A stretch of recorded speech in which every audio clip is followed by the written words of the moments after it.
Welcome to AISiteMaker training video series. In this tutorial we are going to show you how to create and manage blogs. Go to the left menu and click on the Create Blogs. Now you are on the Create Blog page. Select your site from the drop-down. You can create your own blog. Just enter the title. You can also add image to your blog. And click on Submit button. And your blog will be added to your website. Or you can create automated blogs by inserting the keyword and click on Submit button. And your blogs will be generated. You can see your all generated blogs in the Manage Blogs page.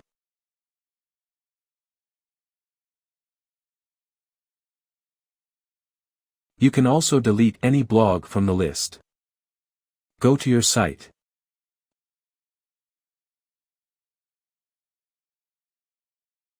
Click on Blogs and you can see your all generated blogs. Thanks for watching the video.